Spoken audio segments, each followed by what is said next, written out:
Good morning student. आज हम पढ़ेंगे न्यायपालिका में जवाबदेही। सरकार के तीनों अंगों में न्यायपालिका का सबसे महत्वपूर्ण स्थान है। न्यायपालिका जहां एक ओर नागरिकों के अधिकारों व स्वतंत्रता की रक्षा करती है, वहीं अपनी निष्पक्षता, स्वतंत्रता तथा न्याय प्रदान करने की क्षमता के कारण राजनीतिक व्यवस्था में जनता का विश्वास मजबूत करती है।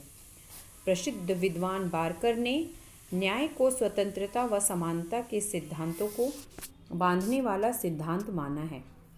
स्टूडेंट्स ध्यान दीजिएगा, ये आपके ऑब्जेक्टिव टाइप में आ सकता है कि न्याय को स्वतंत्रता व समानता के सिद्धांतों को बांधने वाला सिद्धांत किसने माना है। तो प्रसिद्ध विद्वान बारकर ने उसी तर्ज पर न्यायपालिका राजनीतिक व्यवस्था के सभी अंगों को बांधे रखने का कार्य करती है। न्यायपालिका की स्वतंत्रता व निष्पक्षता लोकतंत्र की सफलता की कसौटी भी है और उसका आधार भी है। इसलिए आवश्यक रूप से सभी लोकतांत्रिक देशों में न्यायपालिका को स्वतंत्र व निष्पक्ष बनाने हेतु संवैधानिक व कानूनी उपाय किए गए हैं।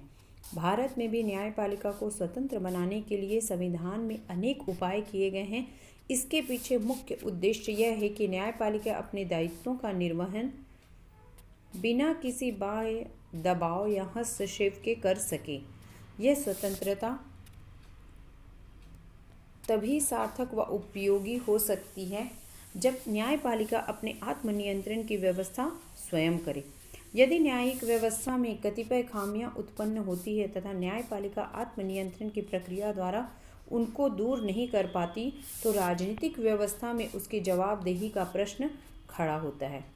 भारत के वर्तमान परिप्रेक्ष्य में न्यायपालिका की जवाबदेही का मुद्दा महत्वपूर्ण होता जा रहा है। भारत में न्यायिक जवाबदेही की आवश्यकता क्यों?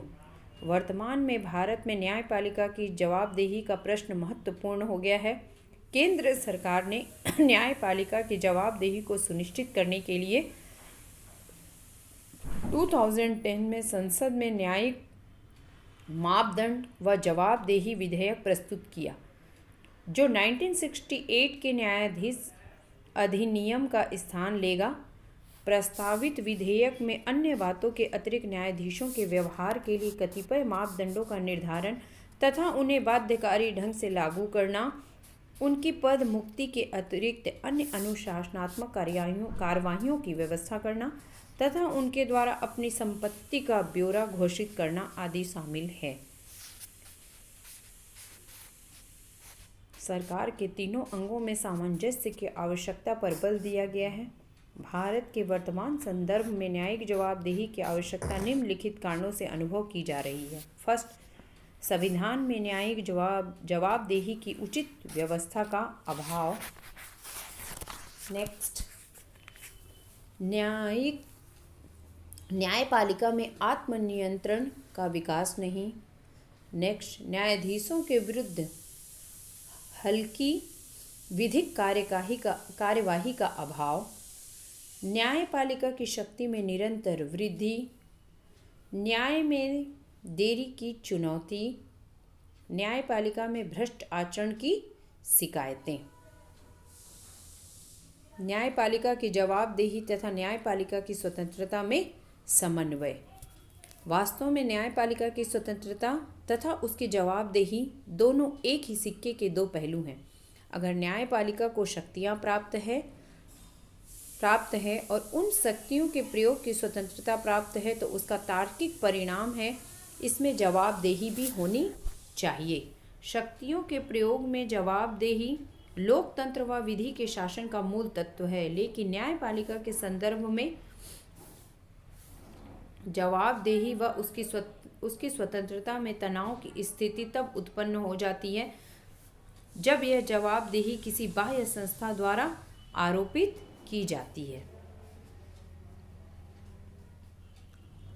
12 जनवरी 2018 को सर्वोच्च न्यायालय के 4 वरिष्ठ न्यायाधीशों न्यायमूर्ति जे चेलामेश्वर, न्यायमूर्ति रंजन गोगोई, न्यायमूर्ति मदन भीमराव लोकुर और न्यायमूर्ति कुरियन जोसेफ ने प्रेस कॉन्फ्रेंस कर मुख्य न्यायाधीश न्यायमूर्ति दीपक मिश्र के कार्य व्यवहार के खिलाफ वक्तव्य दिया और जनता के सामने मामले को रखा।